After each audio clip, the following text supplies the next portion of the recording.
underestimate that a video game could change your life. That's real, bro, and not just video games, any piece of art. Sometimes I feel like saying something changed your life is a bit overused, either as clickbait, a marketing gimmick, or even just simple exaggeration when it comes to explaining why a piece of artistic media is so good. But while some things you'll watch, play, or listen to might end up becoming a personal favorite, there are rare instances where something that someone has made might really impact you and possibly become the first domino that falls in making a real life change. I wanted to talk about how one game, against my expectations, really did end up changing my life, and even changed my perspective on video games as an art form. Sometimes something can just hit you at the absolute right moment in your life, and even reveal something about yourself. For me, this was one little game called Night in the Woods.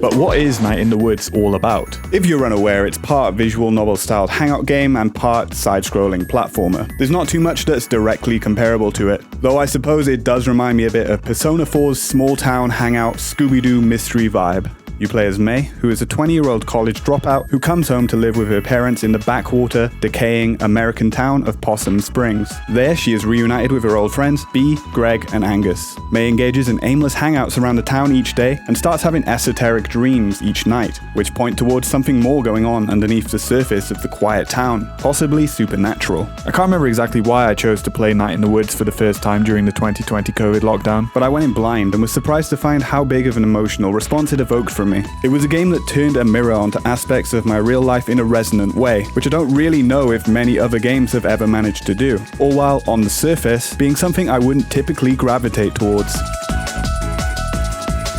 The way Night in the Woods progresses caught me off guard both times I played it. It's just so low-key and focused on character hangouts rather than any core overarching plot. It's pure slice of life. I know it's stupid, but I just kept waiting for what I thought would be the inevitable titular Night in the Woods event to happen in the plot and become the key focus. Like, I expected these guys to go camping in the woods or something, I don't know. The game opens up at nighttime as May hops off the bus, returning from college as a dropout, but she's met only by the janitor in a quiet, empty bus station. She realizes her parents have forgotten to pick her up, and after waiting around for a brief amount of time, she then traverses into town through the wilderness. I love how you can tell she was hoping her return to Possum Springs would be this big deal new chapter in her life, but it has such a false start. It's also an interesting storytelling technique to start things off like this, very low-key and realistic, and it definitely plays into the game's themes. It immediately tempers things and starts it off slow. From here, it's heavy on vibes, focusing on sinking into the setting and characters rather than a key plot. Something will pop up hinting at a central mystery, but it will dissolve into the background and none of the characters take it particularly seriously, which fits in with their unserious, juvenile characterization, only for it to reappear later with a bit more gravitas.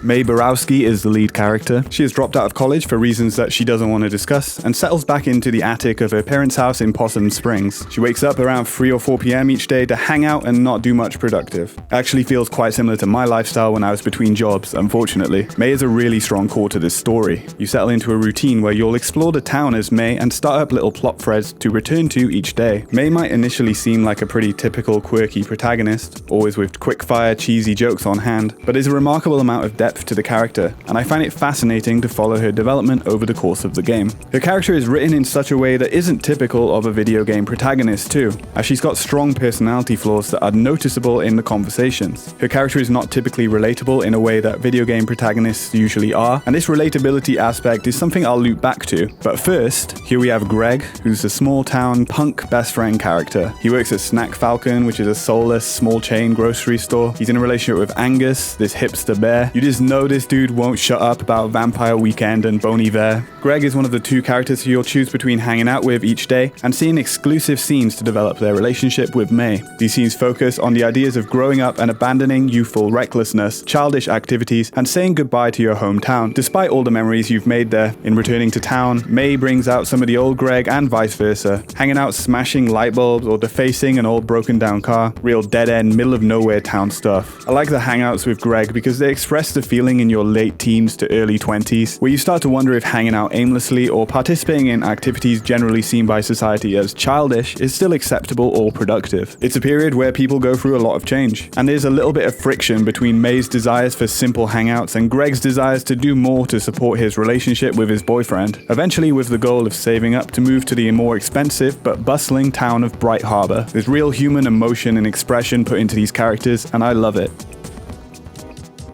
If you want the best and most heartfelt writing, then hanging out with Bea is the way to go. Bea is tied down to working at her family's business to support her dad, after her mother passed away a few years before the game starts. Bea's hangouts are more of a downer than Greg's, and also more emotionally raw. You learn more about her tough situation and feelings on being trapped in a small town dead-end job for the foreseeable future, due to her father relying on her. It's a situation that's quite common, and one that's nice to see explored so honestly as in Night in the Woods. Hanging out with Bea is cathartic. Some of the best characterization of May also comes out during these hangouts. Maybe one of the most affecting moments of the entire game for me was when Bea and May drive to attend a college party a few towns over. Bea positions herself to others at the party as someone she's not. It's a form of escapism from her real life, which she envisions people seeing as low class or boring. However, May doesn't recognize this and ruins the night for Bea by mixing up her stories and also alienating the people Bea is trying to connect with, as May makes herself the center of attention. May hurts others because oftentimes for certain people going through something, they have absolutely no option for survival except to make everything about themselves all the time. And while that doesn't make it okay, it's not under their control, and they don't even notice that it's not until something really bad happens.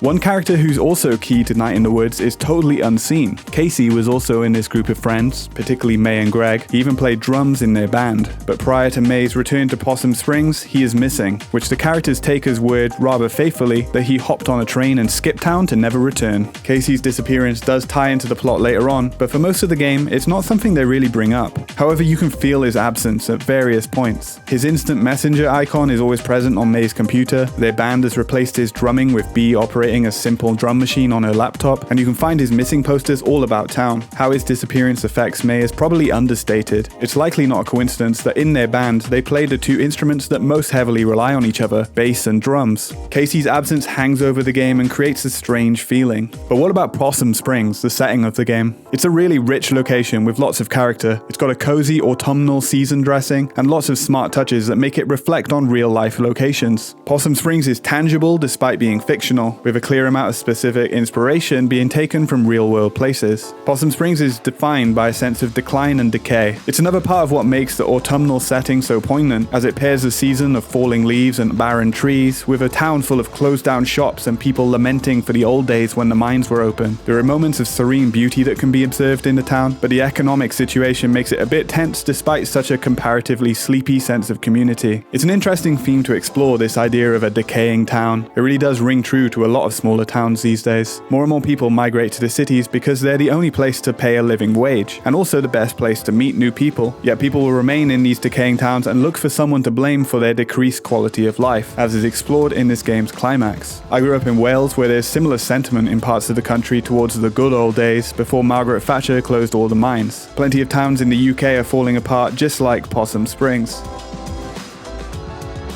When I read people's thoughts on Night in the Woods, there's one thing that comes up constantly, and it usually goes like, well, I thought it was cool, but I didn't relate to the lead character at all. You don't really see the I can't relate to this card played as much with other artistic mediums like films or books. But no one is saying The Godfather wasn't actually that good because they can't relate to Michael Corleone. In video games, because you are the character, it maybe creates a dissonance when the character acts in a way that's foreign to you yourself. When I played it recently, I did get this line of thinking. There's a point where you're given two dialogue options for May to say, and both are equally conversational suicide in the context you're in, which of course goes against your instinct when you're given a choice. It's like picking to stub your toe or bang your head. I don't want to pick either. But to portray the character of May, it wouldn't make sense to allow you to divert too much from her character. It makes sense that she's messing up and being abrasive in a lot of instances. But of course, as an outsider looking in, it can create friction when you're forced to act in a way that you personally wouldn't in that situation. This game is such a 2017 timestamp too. You might have to take some time to adapt, because everyone in this speaks like they religiously watch twee Sundance indie films like Me and Earl and the Dying Girl, or Michael Cera's entire filmography every night before logging on to Tumblr to post Adventure Time gifs. Lots of characters kind of share the same goofy sense of humor and disaffected millennial style of speaking. Nobody really speaks like this much anymore, but straight up, the early 2010s were the era of Tumblr and snarky music blogs. People absolutely typed like this, and it would leak out into real life sometimes too. I think something captivating about this is how I would probably find its sense of humor exhausting if it wasn't so earnest and empathetic. I think it even complements the themes, as May is constantly deflecting from her troubles with this quirky style style of humor. You can almost see through it sometimes, like when she's talking to her mum or trying to console B and can't engage with them truthfully, falling back on lame jokes in sensitive moments. Night in the Woods also has some politics that you could read as quaint in today's landscape. I kind of rock with the sentiment that the game has, but there's a few moments where it's clear the writers are grinding an axe. It's one of those instances where it's kind of vague enough politically that they don't directly say much, but when it does lower its guard a bit, they get super duper obvious. In reality, the spirit is definitely in the right place, even if it's slightly angsty. This is just window dressing too, as the core of the game doesn't involve any sort of politics. It's all about friendship, baby.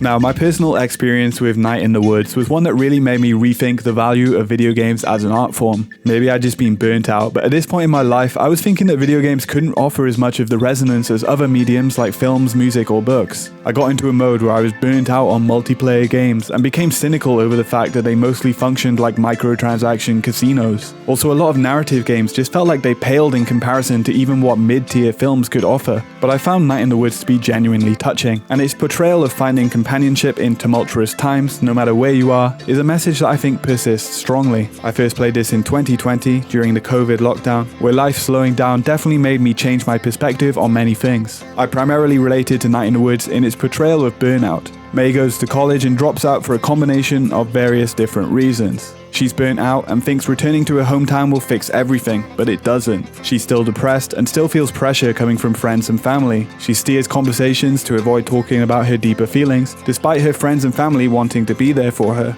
Returning home even gets her closer to other problems she never fully reckoned with. I found the scenes of May's mum desperately trying to talk with her about her reasons for dropping out of university heartbreaking. Her parents only want what's best for her and sacrifice so much to get her to go to university, but it's hard to understand that the way we're generally sold as being best for us is not actually best for everyone. It's a concept I came to terms with a bit too late. This is probably similar for quite a lot of other people, but I grew up with university being the goal. I was told that other options weren't typically what successful people picked. So I applied to university to do a course I wasn't really that interested in and coasted along because it was what was expected of me. Sometimes life starts pulling you downstream and it's hard to swim against the current. After graduating and quickly cycling for a few jobs, approaching 2020, I was feeling quite bad. I spent so much of my time and money studying for this, to sit at a computer and do busy work all day, to go to meetings that nobody wanted to be there for. Life starts feeling very long and arduous when you realize you're going to spend most of it doing tedious office work. In 2020, I started a new job that was the breaking point for me. I earned a decent amount of money, but for what? It wasn't fulfilling. Combined with the pandemic hitting and being stuck at home for much of 2020, I had a lot of time for self-reflection. I thought, is this really how my life has to go? This is where, like May in Night in the Woods, I dropped out.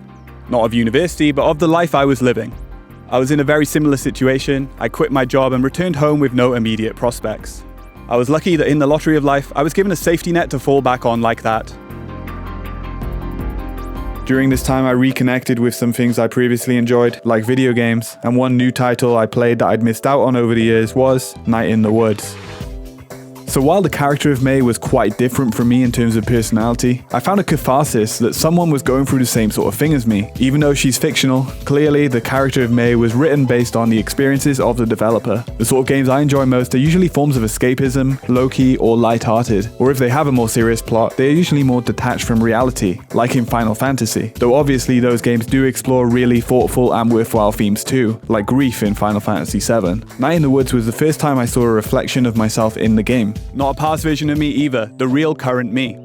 It felt like a revelation. I'd been out of touch with video games and preferred watching films, anime, or listening to music. I found the chances of those mediums affecting me far more likely than video games, but yet Night in the Woods proved me wrong and reminded me of the worthiness of video games as an artistic medium. They weren't just cheap fun, they were personal expressions too. I felt that through the medium of a video game, it got the story across in an interesting and different way than a movie or a book would. There's added immersion in being able to explore Possum Springs as you like and chase different little subplots according to how you prioritize them. It's great to sink into the routine and setting, putting yourself in May's shoes. Not just that, but I felt seen by numerous aspects of the storyline. Another piece of art I had found was able to really boil down the feelings of burnout I was having. This feeling of burnout, pursuing something you weren't confident in and returning home, but realizing that things can't stay the same forever. This was all powerfully represented within Night in the Woods. It felt really resonant to me, and the feelings the game helped me explore are ones that were crucial to developing me as a person. It got me over the fact that I'd arguably wasted some time in my life pursuing something something I was never going to be happy doing.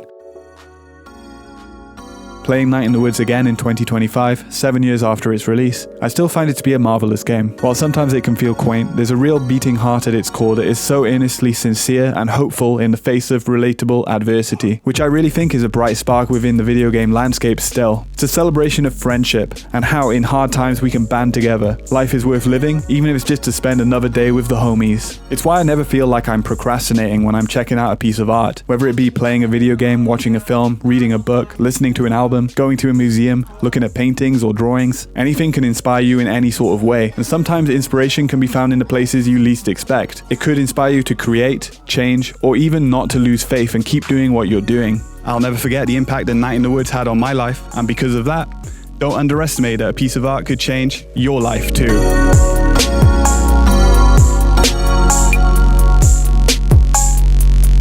I should head along now. I don't mind if you have whenever you call me. Just let me know you're down to come.